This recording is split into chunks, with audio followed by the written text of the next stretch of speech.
மகளிர் சுய உதவிக் குழுவில் பணம் பெற்றுத் தருவதாக மோசடி செய்த கந்துவட்டி வசூலில் ஈடுபட்ட நபர்கள் மீது கோவை மேற்கு மண்டல ஐஜியிடம் பாதிக்கப்பட்டவர்கள் புகார் அளித்தனர். கோவை மாவட்டம் பொள்ளாச்சி பகுதி வள்ளியம்மா லேஅவுட் நேதாஜி நகர் பகுதியைச் சேர்ந்த ரம்யா என்பவர் மகளிர் சுய உதவிக் குழுவில் பணம் பெற்றுத் தருவதாக கூறி வங்கி காசோலை மற்றும் சில ஆவணங்களை பெற்று பணம் அதிகமாக பெற்றும் குறைவான தொகையை கொடுத்து கந்துவட்டி வசூலில் ஈடுபட்டுள்ளார். இவர் மீது கோவை பந்தய சாலையில் உள்ள மேற்கு மண்டல ஐஜி அலுவலகத்தில் பாதிக்கப்பட்டவர்கள் 30க்கும் மேற்பட்டோர் புகார் மனு அளித்தனர்.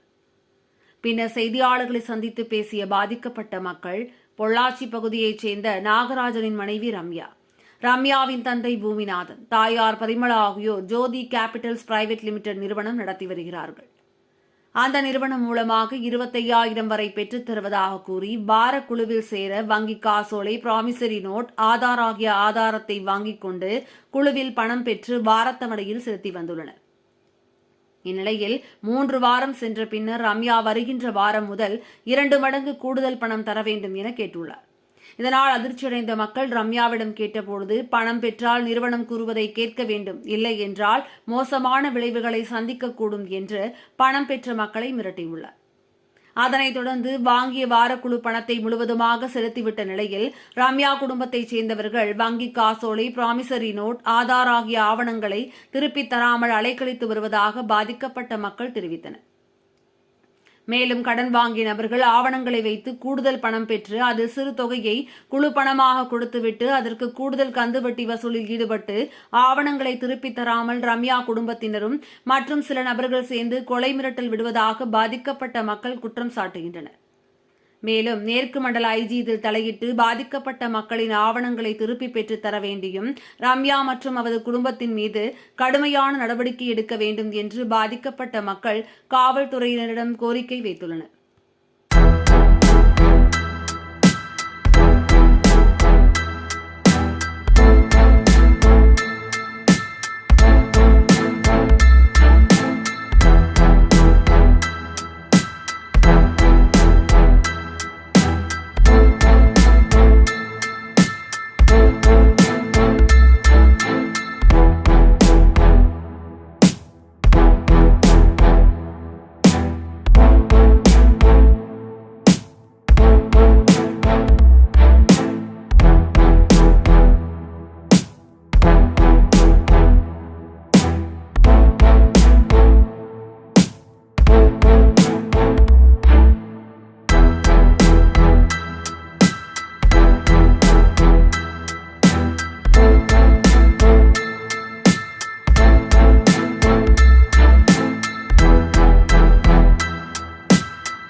தமிழகத்தில் நல்லாட்சி நடத்தி கொண்டிருக்கின்ற முதல்வர் தலைவர் கலைஞர் ஸ்டாலின் ஐயா அவர்களுடைய வழியில் நடைபெற்றுக் கொண்டிருக்கின்ற ஆட்சியில் ஒரு முறைகேடு என்பது நடைபெற்றுள்ளது. அதனை இன்று மாண்புமிகு கோவை மேற்கு மண்டலத்தினுடைய தலைவர் அம்மா அவர்களுடைய கவனத்திற்கு புகார் மனுவாக எடுத்து வந்ததன் சம்பந்தமாக பொள்ளாச்சி நேதாஜி நகர் குமரன் நகரை சேர்ந்த ரம்யா மற்றும் அவருடைய தந்தை பூமிநாதன், கணவர் நாகராஜன் ஜோதி சிட்பட்ஸ் என்ற பெயரில் சுய உதவிக்குழு நடத்துவதாக கூறி பெண்களிடம் மூளை செலவை செய்து ஒரு ஆளுக்கு ரூபாய் 25,000 லோன் வழங்குவதாக முதலிடம் கூறுகிறார்.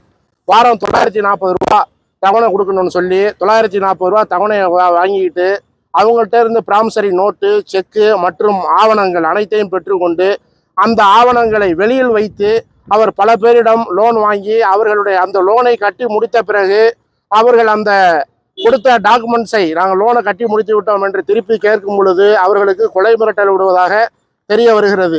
எனவே இன்றைக்கு இந்த நல்லாட்சி நடைபெற்று கொண்டிருக்கின்ற இந்த காலகட்டத்தில் இதுபோல இன்றைக்கு ஒரு 20 பெண்மணிகள், பொள்ளாச்சியைச் சேர்ந்த 20 பெண்மணிகள் மேற்கு மண்டலத்தினுடைய தலைவர் அவர்களை சந்தித்து இன்று வழக்கறிஞர்கள் முன்னிலையில் மனு கொடுக்க வந்திருக்கிறார்கள். எனவே இதனை உரிய முறையில் மாண்புமிகு அம்மா அவர்களும் தமிழகத்தினுடைய ஒப்பற்ற ஆட்சி நடத்தி வருகின்ற மக்களினுடைய பாதுகாவலர் முதலமைச்சர் ஐயா அவர்களுடைய கவனத்திற்கு எடுத்து சென்று இது மாதிரி இன்னும் யார் யார் இதுல மேற்கொண்டு பாதிக்கப்பட்டிருக்கிறார்கள் என்பது பின்பு விசாரணையிலே தெரிய வரலாம். பல சொத்துக்களை வாங்கி இன்றைக்கு பொள்ளாச்சியில குவித்திருக்கிறார்கள்.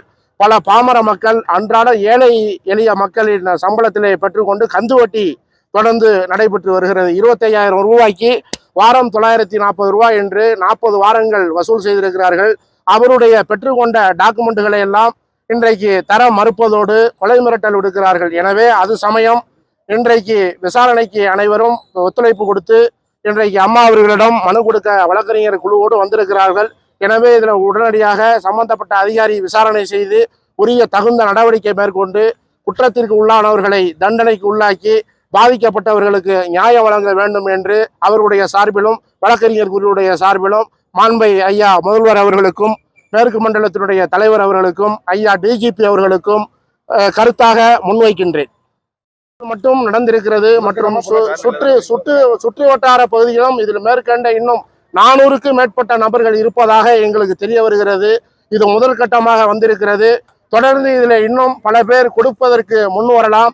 எனவே ஐயா அவர்கள் இதில் உரிய விசாரணை நடத்த வேண்டும். ஒரு தனி அதிகாரியை நியமித்து இதில் உரிய விசாரணை நடத்தி அவருடைய சொத்து பட்டியல்களை பார்த்தால் இதில் உண்மை நிலவரம் என்னவென்று தெரிய வரும். இது மட்டுமல்லாமல் அனைத்து பகுதிகளிலுமே இது மாதிரி தொடர்ந்து நடைபெற்று வருகிறது. இதுக்கு சரியான சட்ட வழிகள் பின்பற்றப்பட வேண்டும். உரிய மக்கள் பாதுகாக்கப்பட வேண்டும்.